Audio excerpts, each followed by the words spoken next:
مرحبا شباب وفيديو جديد. خليك وياي معلومات تفيدك عن الزاجل. تابع الفيديو، سوي لنا مشاركة للقناة ولايك وتعليق من عندك وتابع. اليوم اشرح لك تفاصيل صغيرة عن الزاجل تفيدك اذا انت متسابق. اخواني شباب، بالنسبة للزاجل من الطيور الذكية، يعتبر من اذكى الطيور. فبالنسبة للتعليم مالته، ترتب القفص مالتك. انا بعدني ما مكمل، لان انا بالفيديو السابق قلت لكم كنت تارك هنا وهسه رجعت له. ترتب قفصك، تسوي لك محطاط، تسوي لك صيادية، تعلمه على وقت النزول للقفص. من تفتح له القفص يطير ويرجع المكانه، يدخل ما يظل برا،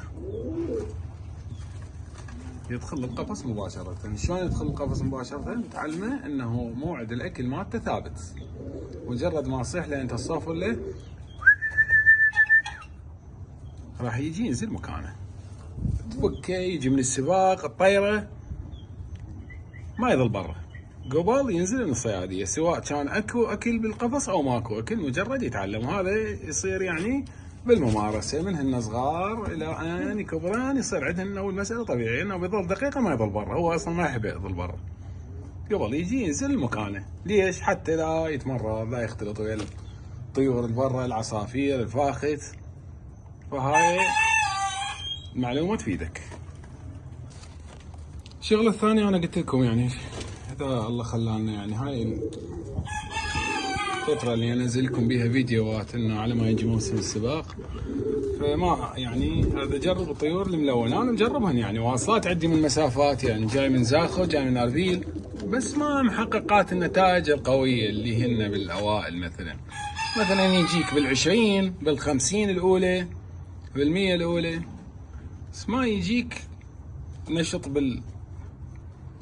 باول 10. فانا ان شاء الله جاي اشتغل على هاي الشغلة، ونشوف يجي موسم السباق ونشوف النتائج. بيض، زازات، حمر، سود. كان عندي طبعا من اقوى الطيور السود بالعراق، بالبصرة خصوصا، ومعروفات على مستوى لحد الان.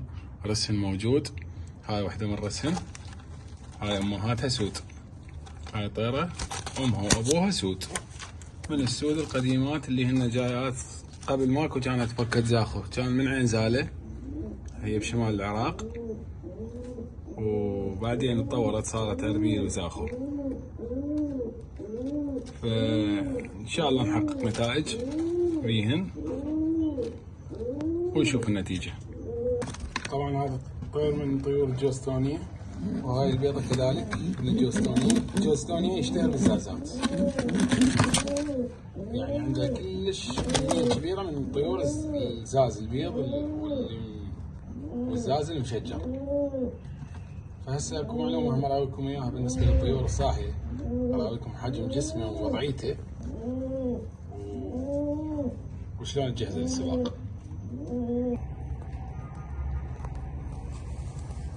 اراويك، شوف لي هاي الطيرة. طبعا هاي الطيرة جواها فراخ،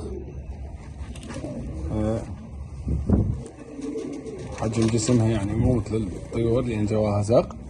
بس شوف، تفتح هذا الريش تشيك، تشوف واضح، شوف اللحم، شوف طيرة وضعها زين. خل اجيب لك بعد طير وتشيك.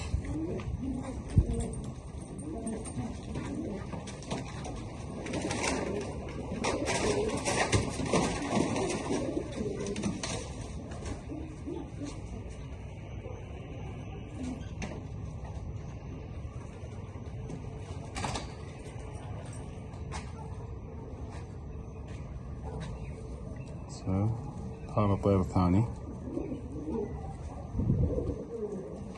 شوف